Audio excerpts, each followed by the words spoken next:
오늘은 성탄절입니다.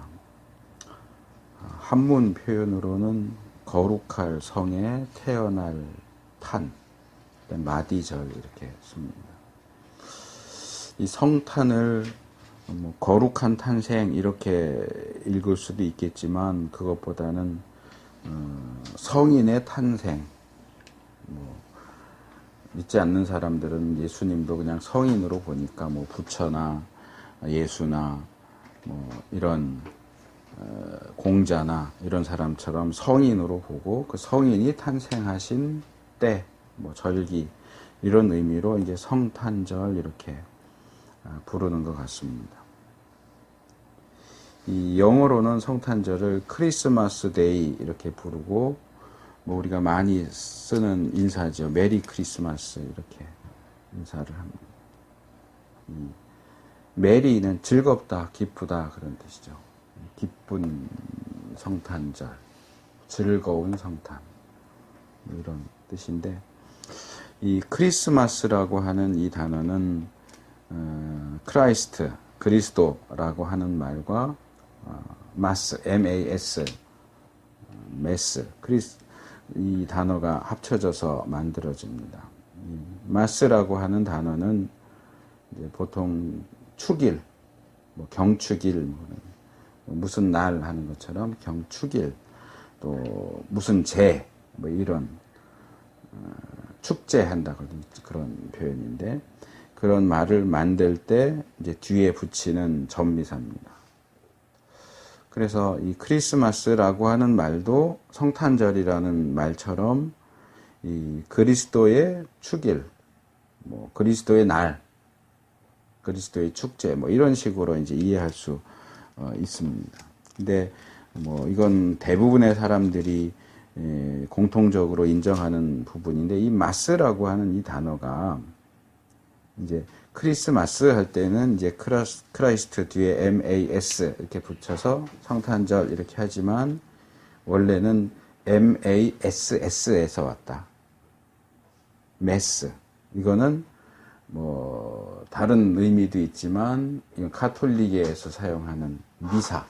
카톨릭에서 매주 주일마다 미사 드린다 그러죠. 이 미사가 이 메스를 번역을 한 거거든요. 그러니까 원래는 크라이스트 메스, 그러니까 그리스도 미사인데 S가 하나 빠져서 이제 크리스마스 이렇게 됐다라고 이야기를 합니다. 그래서 사실 원래의 이제 크라이스트 메스 이렇게 하면 그리스도를 제물로 삼아서 드리는 제사 이런 뜻이 돼요.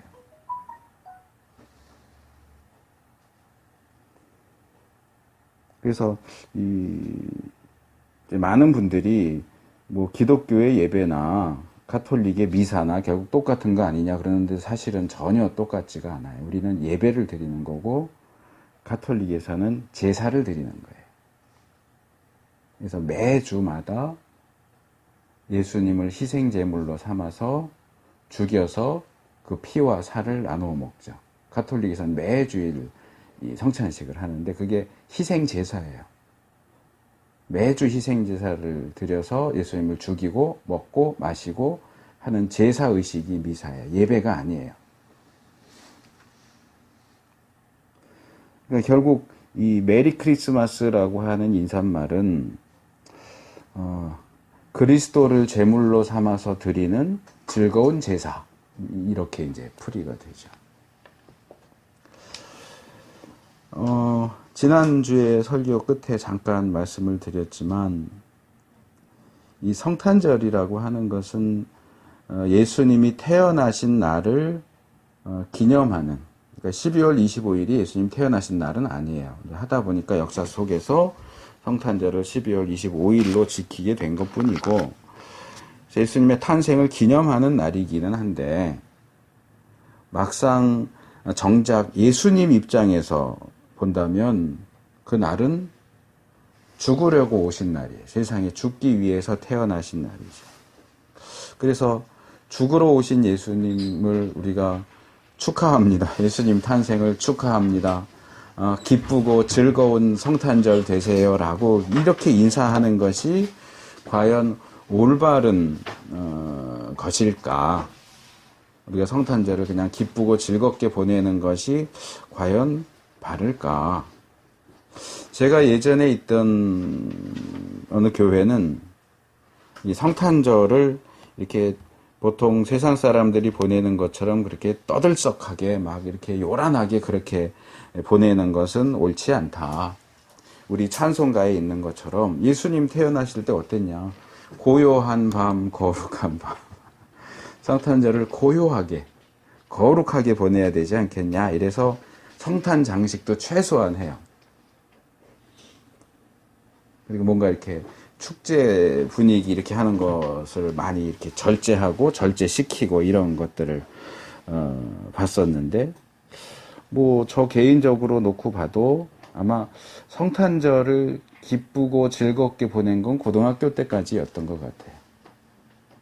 그때는 뭐 이제 뭐 새벽송도 돌고 막 이랬으니까. 그런데 이제 고등학교 졸업하고는 뭐 별로 성탄절을 기대하는 그런 마음도 없고, 성탄절이라고 해서 이렇게 뭐 들뜨는 것도 없고, 뭐 쭉 그래 왔던 것 같아요.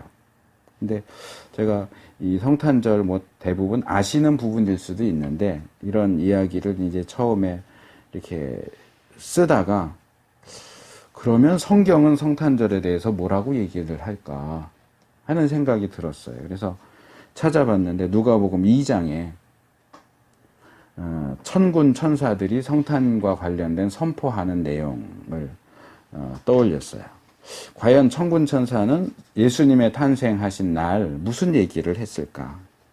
2장 10절에 보니, 누가복음 2장 10절에 보니까 천사가 그 밤에 양떼를 지키던 목자들에게 이 그리스도가 탄생하신 소식을 전하면서 이렇게 얘기를 해요. 온 백성에게 미칠 큰 기쁨의 좋은 소식.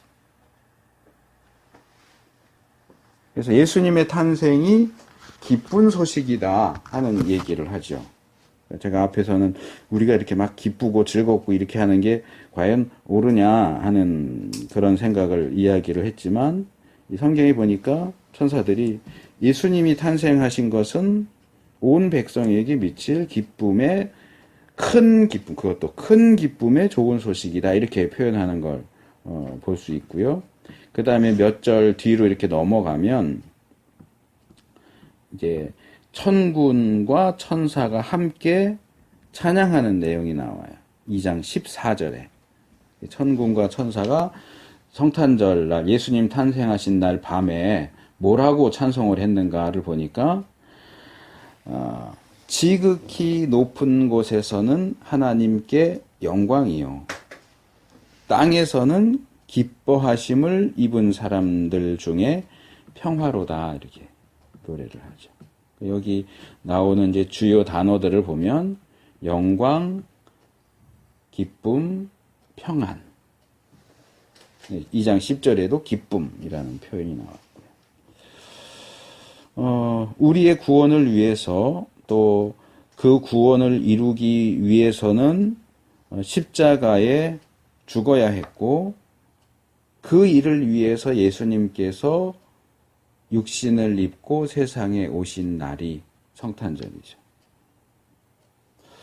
그 날을 우리가 어떻게 받아들여야 하고 대해야 할까? 첫째로 그것에 대해서, 그 날에 대해서 우리는 하나님께 영광을 돌려야 한다. 하나님 감사합니다. 우리의 구원을 위해서 독생자 예수님을 보내주셔서 감사합니다. 하나님께 영광을 돌리고, 그 다음에 우리에게 주고자 하시는 평화, 이제 사실은 구원이죠.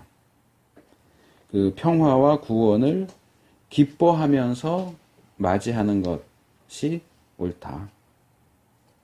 성탄절을 우리가 기쁘게 맞이하는 것이 잘못된 것은 아니다. 근데 그냥 단순한 기쁨과 즐거움이 아니라 우리의 구원과 평화를 위해서 위대한 일을 행하신, 위대하다고 할 수도 있고 참 힘든 일이죠. 사실은 오늘 제가 이제 나누고자 하는 말씀의 기본적인 주제가 그거예요. 한편으로는 위대하지만 참 하기 힘든 일을 하신 그 하나님께 영광을 돌리고 그리고 기쁨으로 그 선물을 받아들이는, 그냥 사람들끼리 놀고 즐기고 그냥 선물 주고받고 뭐 벌써 오래된 얘기지만 성탄절이 1년 중에 가장 아이가 많이 생기는 날이래요. 부부 사이에서가 아니고 연인 사이에서. 이 성탄이라고 하는 축제에 들떠서 같이 밤새면서 아이를 많이 만드는 거지. 그거 하라고 있는 성탄절이 아니라는 거죠. 그런 노는 공휴일이 아니고 우리의 구원을 위해서 하나님이 독생자를 보내주신 날, 하나님께 감사하고 영광 돌리고 기뻐하고 그 주신 구원과 평화를 누리는 그런 날로 우리가 보내야 하지 않겠느냐. 그래서 오늘 성탄절인데도 불구하고 제가 오늘 조금 전에 읽은 요한일서 4장 9절 10절은 보통 성탄 설교할 때 사용하는 구절은 아닙니다. 대부분 이제 복음서에 나오는 뭐 예수님의 부모 뭐 요셉과 마리아가 어떻게 뭐 여관을 못 찾아서 마구간으로 들어갔는가, 뭐 목자들이 어쨌는가, 동방 박사들이 어땠는가, 뭐 이런 얘기들 이제 주로 본문 삼아서 성탄 설교를 하는데 오늘은 그런 본문이 아니고 뭐 어떻게 보면 전혀 성탄과 관계 없어 보이는 그 본문을 선택을 했습니다.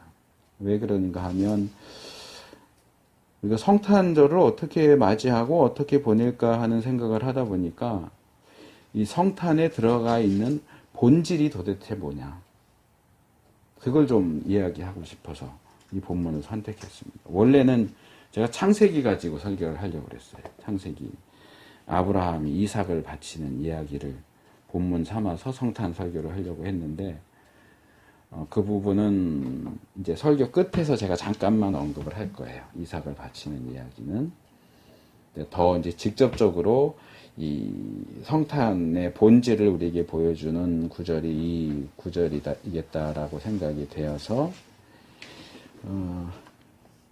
뭐 요한이 본문에서 성탄이라고 하는 것 자체를 언급하지는 않습니다. 그런데도 불구하고 이 본문은 정말 성탄의 본질을 꿰뚫어서 이야기하고 있는 내용이고, 그래서 우리가 이 구절을 성탄절에 읽는 것이 마땅하다 생각을 합니다. 여기서 뭐 이것저것 이야기하지만 가장 핵심적인 것은 제가 볼 때는 하나님의 사랑입니다. 처음 시작할 때부터 그렇게 시작되죠. 하나님의 사랑이 우리에게 이렇게 나타난 바 되었다. 하나님의 사랑.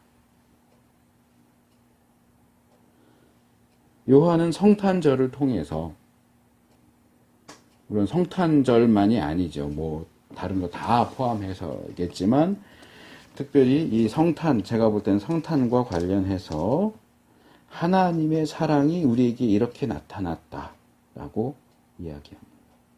어떻게 나타났느냐? 조금 더 구체적으로는 하나님이 자기의 독생자를 세상에 보내시는 것을 통해서 나타났다.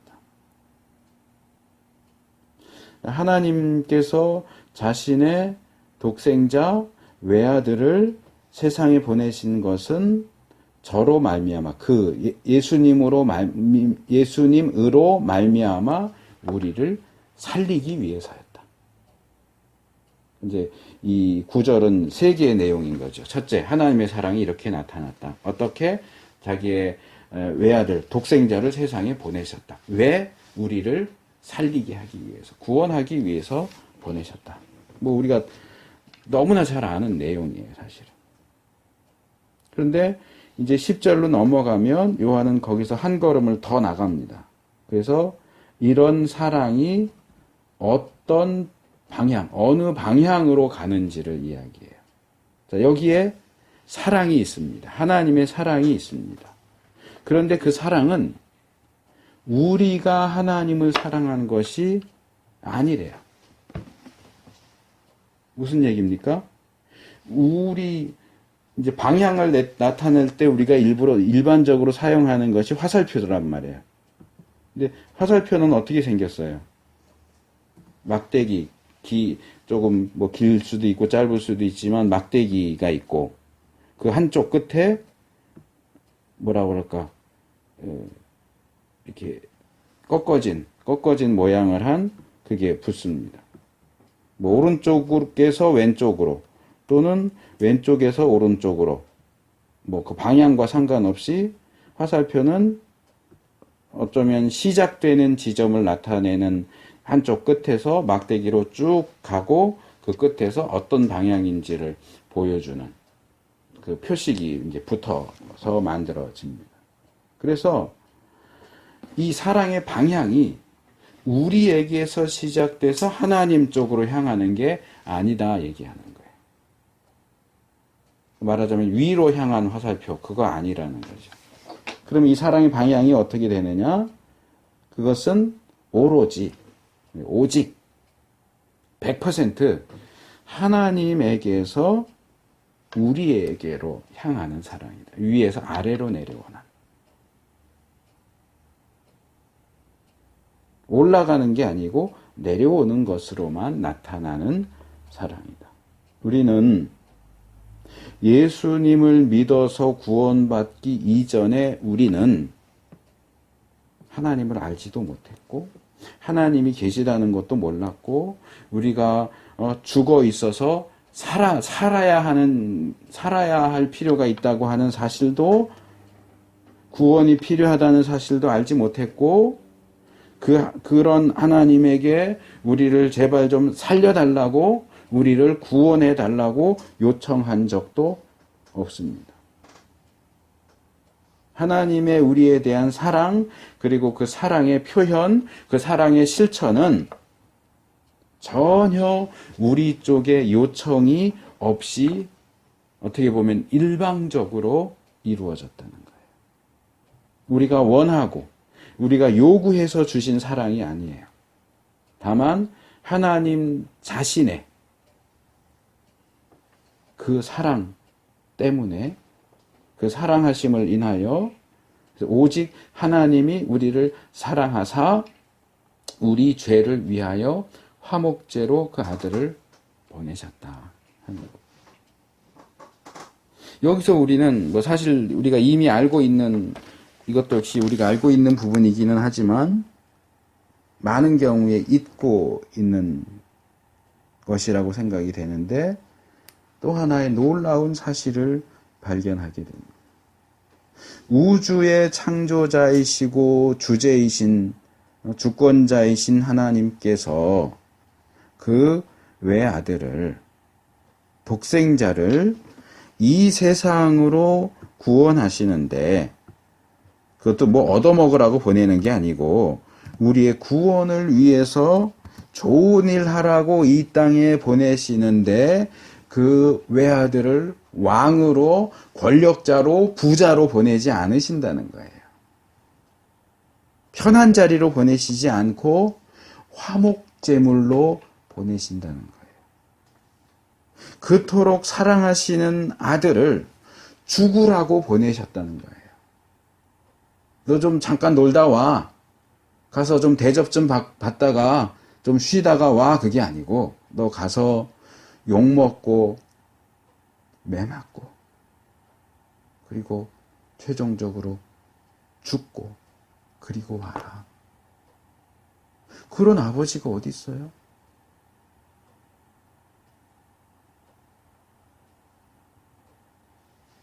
예수님이 말씀하신 그 비유 가운데 포도원 주인의 비유가 있는데 그 마태복음 21장, 마가복음 12장, 누가복음 20장 이 세 복음서에 다 나와요. 포도원을 소작을 줬는데 이제 그 소출을 받기 위해서 종을 보내니까 죽이고 소출을 바치질 않아요. 그 다음에 또 종을 보내니까 또 죽이고 때리고 그래요. 그래서 마지막으로 최후의 수단으로 이 포도원 주인이 자기 아들을 보내죠. 왜 아들을 보내느냐? 그렇게 계약도 이행하지 않고 그 소출 내놔라 그러니까 그거 내놓기 싫어서 때리고 죽이고 하는 그 악당들에게 왜 자기 아들을 보내느냐? 그 아버지가 그렇게 말하죠. 내 아들은 공경하리라. 설마 내 아들까지 죽이겠어? 하고 그 아들을 보냈는데 그 아들도 죽이죠. 그 비유 속에 나오는 포도원 주인은 설마 내 아들까지 죽이겠어? 하고 보내지만 하나님 아버지가 그 외아들 독생자 예수 그리스도를 세상에 보내실 때는 인간들이 그 아들을 짐승처럼 잡아서 죽일 거라는 사실을 아셨어요. 아시고 보내셨어요. 그 모든 것을 아시는데도 불구하고 그래서 요한복음 1장 11절에서 정말 강력한 한마디를 해요. 자기 땅에 오매 자기 백성이 영접지 아니하였더라. 이것은 하나님이 그럴 줄 몰랐다 그 얘기가 아니고 인간이 얼마나 죄악된가. 남의 땅에 온 게 아니고 자기 땅에 왔어요. 남의 백성에게 온 게 아니고 자기 백성에게 왔어요. 같은 편이란 말이에요. 그런데도 영접하지 않아요. 오히려 죽여요. 얼마나 인간이 악한지 몰라요. 근데 이 모든 것을 아심에도 불구하고 하나님께서는 그 아들을 세상에 보내셨어요. 아버지이신 하나님도 그것을 아시고 외아들을 보내셨고 아들이신 예수님도 그것을 아시면서도 세상에 오신 거예요. 그게 성탄절이에요.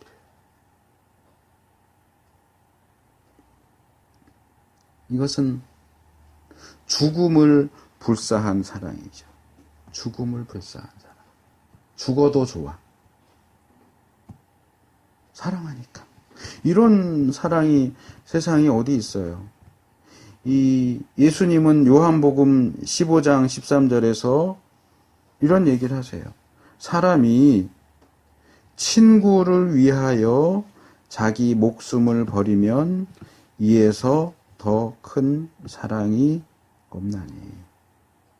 근데 이게 사실 자신의 세상 사람들, 특별히 제자들에 대한 사랑을 얘기하는 거거든요. 나는 너희를 위해서 내 목숨을 버린다. 이것보다 큰 사랑은 없다. 내가 너희를 이렇게 사랑하고 그래서 너희도 이렇게 사랑하기를 바란다. 그래서 앞에 나오긴 하지만 사실은 요한복음은 거의 신약 성경 중에 거의 가장 마지막에 쓰여진 책이에요. 그러니까 요한 일서가 요한복음보다 먼저 쓰여졌을 것으로 보통 봐요. 그래서 요한은 요한복음 3장 16절, 우리가 너무나 잘 아는 9절에서 이걸 그렇게 요약하는 거예요. 하나님이 세상을 이처럼 사랑하사 독생자를 주셨으니 이는 그를 믿는 자마다 멸망하지 않고 영생을 얻게 하려 하십니다. 이 구절은 사실 거기 나오는 한 단어 한 단어가 다 소중하지만 저는 오늘만큼은 이처럼에 좀 우리가 꽂혔으면 좋겠어요. 이처럼. 그 단어에 초점을 맞춰서 읽었으면 좋겠어요. 이처럼이 의미하는 게 뭘까? 하나님은, 예수님은 우리를 이처럼, 이렇게 사랑하셨어요. 어떻게 해요? 이것을 사도 바울은 로마서에서 조금 더 풀어서 이야기합니다. 로마서 5장 6절에서 8절 그리고 10절 제가 읽어드립니다. 우리가 아직 연약할 때에 기약대로 약속한 시기가 되어서 그리스도께서 경건치 않은 자를 위하여 죽으셨도다.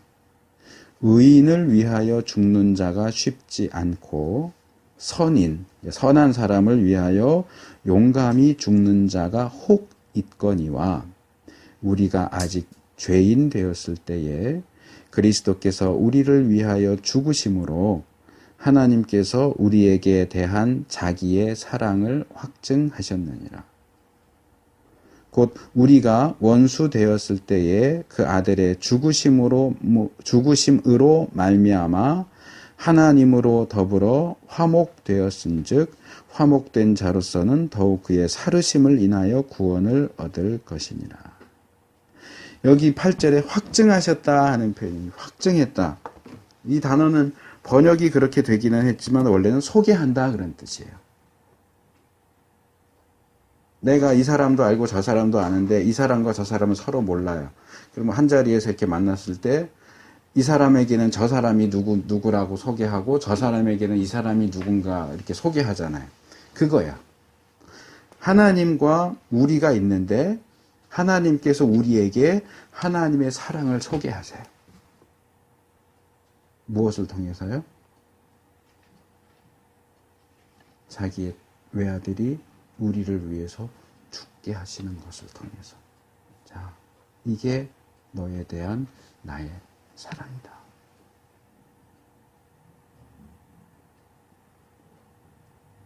그러니까 이 확증하셨느니라는 요한일서 4장 9절에 나타났다. 하나님의 사랑이 이렇게 나타났다 할 때 그거랑 같은 단어는 아니지만 비슷한 의미죠.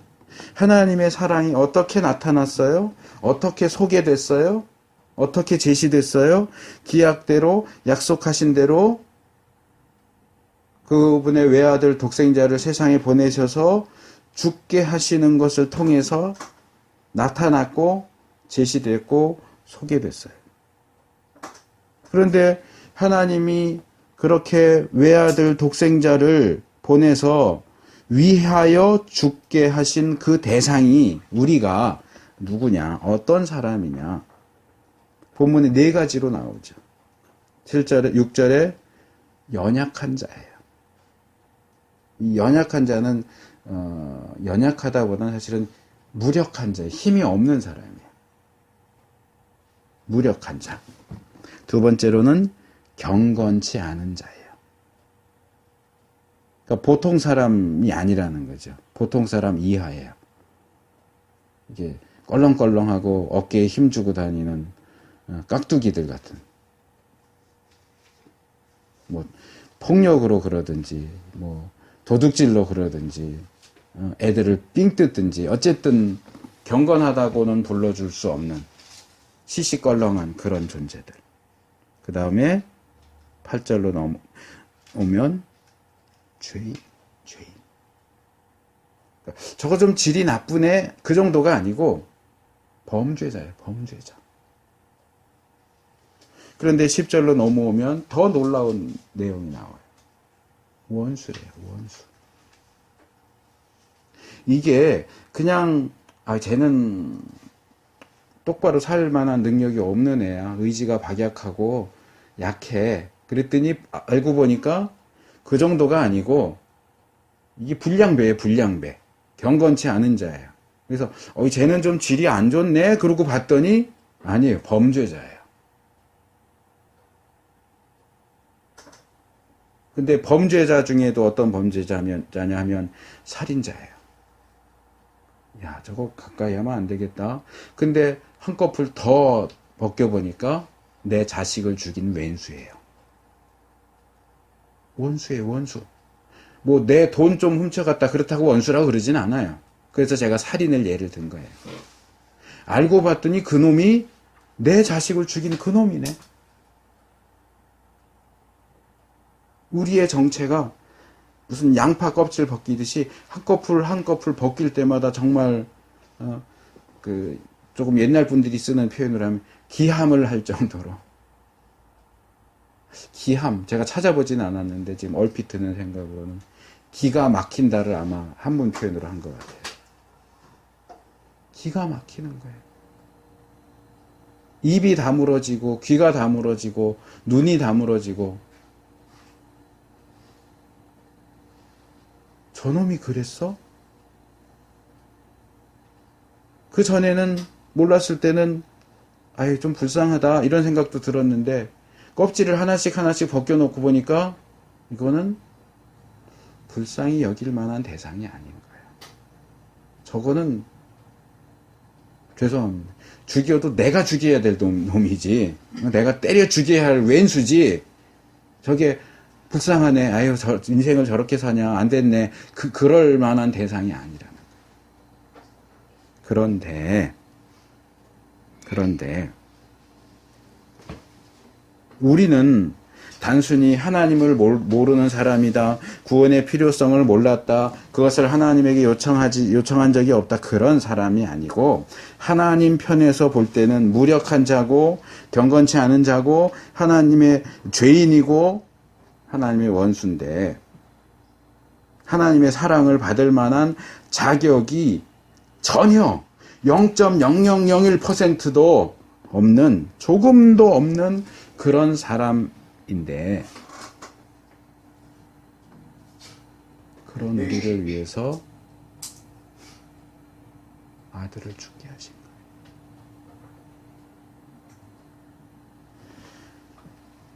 이런 표현이 떠올랐어요. 어디선가 읽었는데 어디서 읽었는지는 기억이 안 나는데 책 제목이었던 것 같기도 하고 뭐 미친 사랑의 노래. 이 표현 제가 어디서 읽었던 거예요. 미친 사랑의 노래. 사랑은 사랑인데 미친 사랑이에요.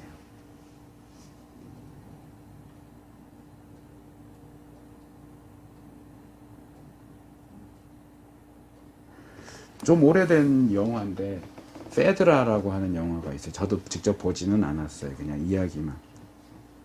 이 페드라라는 영화가 미친 사랑에 대한 얘기예요. 거기 그 영화 음악 OST에도 막 이렇게 막 차를 막 몰고 가면서 페드라 이렇게 부르는 그런 장면이 나오는데 제가 알기로는 그게 뭐냐면 자식이 엄마를 사랑하는 거예요. 물론 다 자식은 엄마를 사랑하죠. 엄마도 자식을 사랑하는데 이 사랑은 그 사랑이 아니에요. 그 엄마가 아마 친엄마가 아니었던가 자세하게 기억은 안 나는데 자식과 엄마가 사랑하고 육체적인 관계를 갖는 거예요. 불륜이죠, 불륜. 미친 거예요. 근데 세상이 그걸 인정해 주나요? 그러니까 마지막 장면이 제가 알기로는 그 장면이에요. 차 막 몰고 가서 떨어져서 죽는 거예요.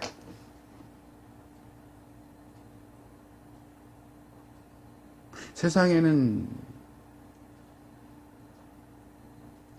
그런 미친 사람이 많아요. 어쩌면 모성애보다 더 강한 게 없다 그러는데 엄마가 사랑에 미치면 자식도 돌아보지 않아요. 남자 좋다고 다 버리고 가요. 엄마인데도. 우리는 엄마가 어떻게 저럴 수 있어. 여자면은 몰라도 엄마인데 어떻게 그럴 수 있어. 근데 이 사랑에 미치면 엄마하고 뭐고 없어요. 엄마하고 자식이고도 없어요. 근데 그런 불륜을 얘기하고 싶은 게 아니고 사실은 너무너무 죄송한 표현이지만 죄인이고 원수인 인간, 우리에 대한 하나님의 사랑을 볼 때마다 미친 것 같아요. 우리에 대한 그 하나님의 사랑이 미친 것 같아요. 하나님이 제정신인가? 왜 저렇게까지 하지? 아무도 저렇게 하는 사람이 없는데 왜 하나님은 저렇게까지 하지? 정말 미친 사랑이다. 이 김수경이라고 하는 작가가 벌써 꽤 오래전인데 그 그림책 몇 개 두란노에서 나왔는데 아마 첫 번째 나온 책이 그거였던 것 같아요. 책 제목이 하나님은 사랑에 눈이 멀었다. 상당히 순화된 표현이 사랑에 눈이 멀었어요. 사랑에 미친 거예요. 그렇지 않고서야 어떻게 원수를 살리기 위해서 자기 아들을 죽여요. 그것도 하나밖에 없는 아들을. 왜 그렇게 사랑해요? 어째서 그렇게 사랑합니까? 어째서 둘도 없는 외아들을, 독생자를 죽이실 정도로 사랑합니까? 그럴 가치가 조금도 없는데, 그렇게 해서 하나님이 얻을 수 있는 유익은 아무것도 없는데 왜요? 이렇게 말하는 저도 그 사랑 때문에 구원받았고 참 감사하게 생각하지만, 그럼에도 불구하고 이것도 우리나라 작가가 쓴 책 제목 같은데, 나는 분노한다. 때때로 하나님의 그 사랑을 보면 막 화가 날 때가 있어요. 막 짜증스러워요. 도대체 왜 그러지? 하나님 그렇게 안 했으면 나도 구원을 못 받았을 텐데, 그렇게 그 사랑 때문에 구원을 받았는데도 불구하고 이 하나님의 인간에 대한 이 무한 사랑, 미친 사랑을 보면 너무너무 짜증이 날 때가 있어요. 항상 그런 건 아닌데, 하나님은 어째서 이렇게 무가치한 자들을 위해서 금이야 오기야 할 만한 그 독생자를 죽이시는 거지? 예수님 자신은 제자들을 향해서 마태복음 7장 6절에서 거룩한 것을 개에게 주지 말며 너희 진주를 돼지에게 던지지 말라, 이렇게 교훈하시면서 왜 예수님 자신은 그렇게 하시냐 말이에요.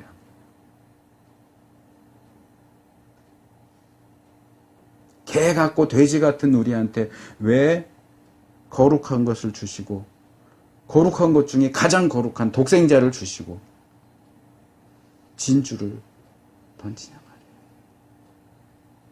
우리에게는 그렇게 하지 말라고 하시는데 하나님은 그렇게 하고 계세요.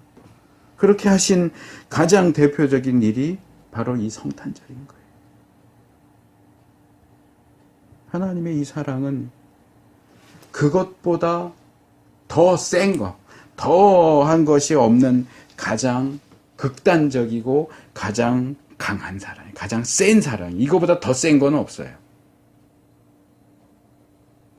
그래서 바울은 또 로마서 8장 31절 32절에서 그 사랑을, 하나님의 그 사랑을 이렇게 노래해요. 그런즉 이 일에 대하여 우리가 무슨 말 하리요? 만일 하나님이 우리를 위하시면 누가 우리를 대적하리요? 자기 아들을 아끼지 아니하시고 우리 모든 사람을 위하여 내어주신 이가 어찌 그 아들과 함께 모든 것을 우리에게 은사로, 여기는 이거 은사라고 번역하면 안 돼, 선물로, 우리에게 선물로 주지 아니하시겠느냐. 하나님이 우리를 사랑하시고 우리를 위해 주시는 그 일을 하기 위해서 심지어 자기 아들을 주는 것도 아끼지 않으신 그 분이 아들을 줬는데 아들보다 못한 그 무엇이라도 아끼시겠느냐.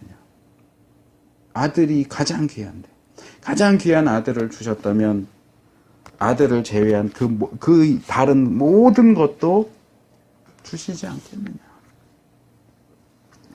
성탄절은 이런 하나님의 사랑, 외아들도 아끼지 아니하시고 내어주시는 그 사랑, 화목 제물로 십자가에 달려서 인간이 죽을 수 있는 가장 처참한 죽음으로 죽을 것을 아시면서도 죄인이고 원수인 우리를 살리고자 기꺼이 아들을 보내신 그 사랑을 입증하는 날입니다. 그런데 그런 하나님 아버지께 영광을 돌리기는커녕 그의 죽으심과 살으심으로 주신 평안과 구원을 누리고 기뻐하기는커녕 술 취하고 방탕하고 밤새워서 놀고 환락에 빠져서 애기나 만들고 욕망을 불태우는 시간으로 삼는다는 것이 말이 되냐 말이에요. 예수님을 모르는 사람이라면 그럴 수도 있어요. 그냥 노는 날, 축제, 그러니까 즐기자 이럴 수 있을지 모르겠는데, 예수님을 아는 우리가, 하나님을 믿고 예수님을 믿고 그 은혜와 그 사랑 덕분에 구원을 받았다는 사실을 아는 우리가 성탄의 절기를, 그리고 매일 매일 하루하루의 삶을 그리고 우리의 인생을 그렇게 삐뚤게 어긋나게 살 수가 있느냐 말이에요. 그러면서도 아무런 마음의 가책이 없고 이거 아닌데 내가 이러면 안 되는데 라는 생각이 들지 않는다면 도대체 우리는 어떻게 생겨먹은 사람들이냐 말이에요. 마지막으로 하나님의 이 말도 안 되는 사랑이 아까 말씀드린 창세기에 나온 22장에 나오는 아브라함이 이삭을 바치는 사건과 어떻게 연결되는지 간단하게 말씀드리고 말씀을 마치겠습니다. 창세기 22장에서 하나님이 아브라함을 부르십니다. 그러면서 이 명령을 하시죠. 2절에 내 아들 내 사랑하는 독자 이삭을 번제로 드리라.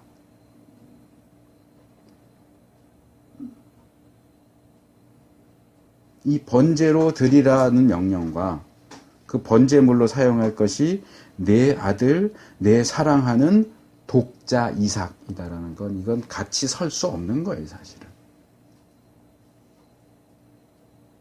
그 아들을 번제로 드릴 수 있다면 그 아들이 객관적으로는 아들이고 사랑하는 독자이겠지만 정말 그러냐 말이에요. 어떻게 아들을 사랑하는 외동 아들을 번제물 삼아서 드릴 수가 있어요.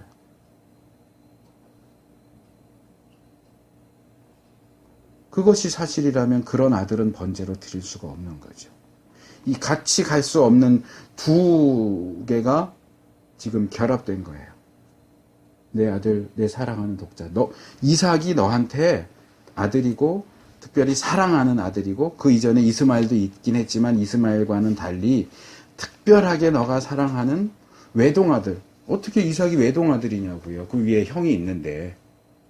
그만큼 아브라함이 이삭을 특별하게 본 거예요. 그걸 하나님이 아세요. 그래, 안다. 이삭은 너한테 그냥 아들이 아니고 사랑하는 아들, 그것도 외동아들이다. 다른 형제가 없는 독자처럼 그렇게 생각하는 아들인 거 안다. 그런데 그 아들을 나한테 번제로 드려라.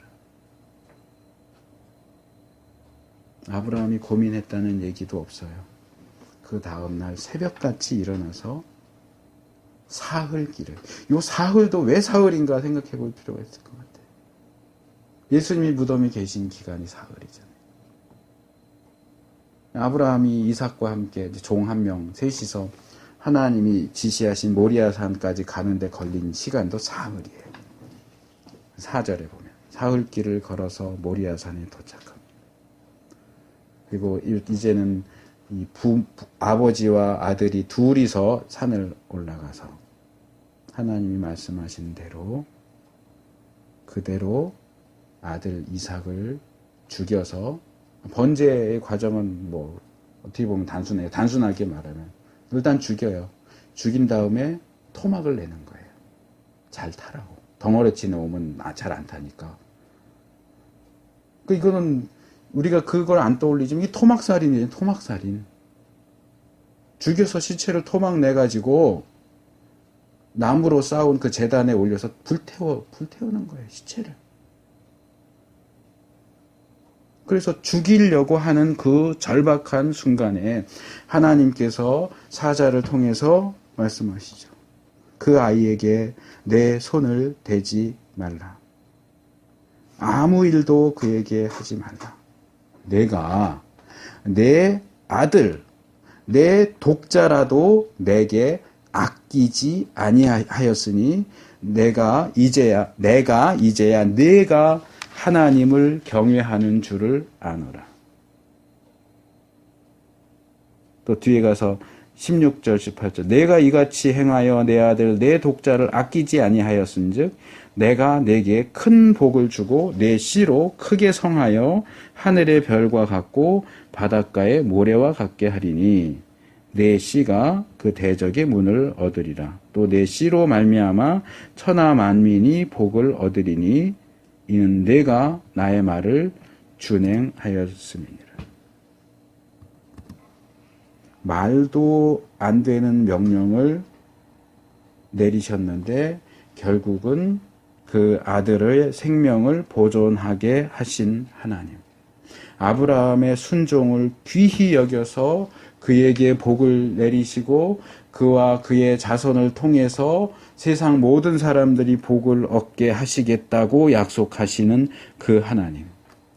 그 하나님이 아브라함에게는 금지시키시고 보류시키신 그 일을 자신이 하세요. 이 아브라함 이야기에 나오는 이 표현들, 우리가 지금 살펴본 표현들하고 겹치는 게 얼마나 많아요. 아들, 사랑하는 독자, 아끼지 않았다.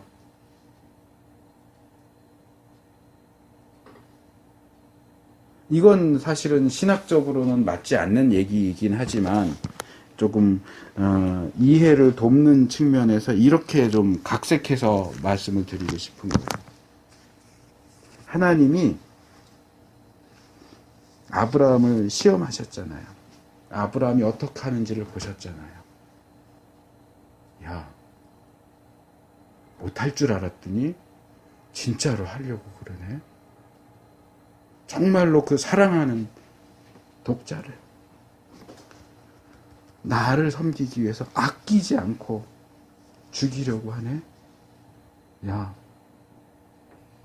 아브라함아, 고맙다. 내가 너를 위해서 그렇게 할게. 내가 인간들을 위해서 내가 그렇게 할게. 너한테는 못하게 했지만 내가 할게. 내가 인간의 구원을 위해서 내 사랑하는 독자 예수를 아끼지 않고 제물로 줄게.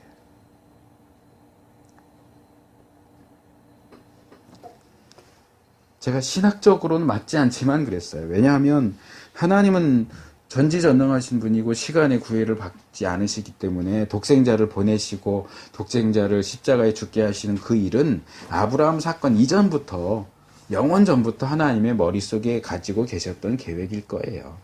아브라함 보고 결심하신 건 아닐 거예요. 그럼에도 불구하고 이 아브라함 이야기를 읽어보면 아브라함은 하나님이고 이삭은 예수님이에요. 얼마나 이렇게 닮았는지. 하나님이 그런 아브라함을 보면서 마음이 얼마나 흡족하셨을까, 얼마나 감동을 받으셨을까 하는 생각이 들어요. 그래서 이것도 참 죄송한 표현이지만 하나님께서 아브라함이 한 것과 같은 행동을 따라 하시는 거예요.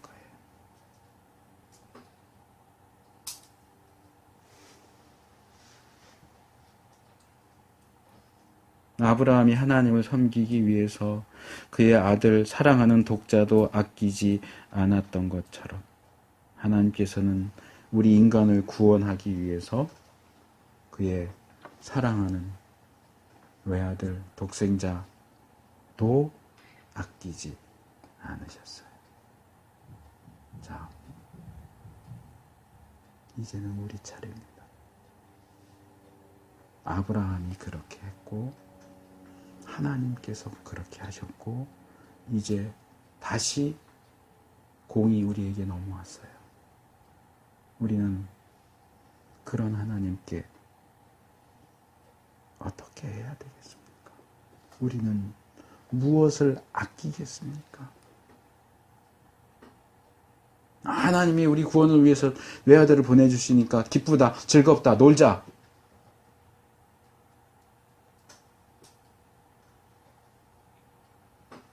야, 아브라함이 나를 위해서 독자도 아끼지 않았네. 기분 좋네. 놀자. 그러셨어요, 하나님.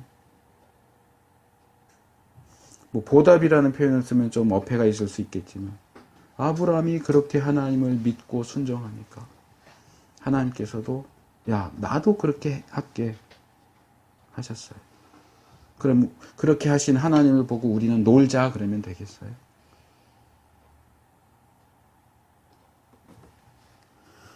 죄송합니다. 기쁘고 즐거운 성탄절인데.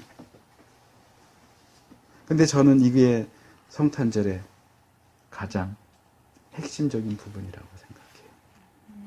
우리의 구원을 위해서 사랑하는 독자도 아끼지 않으신 하나님 아버지. 우리는 무엇을 아낄까요?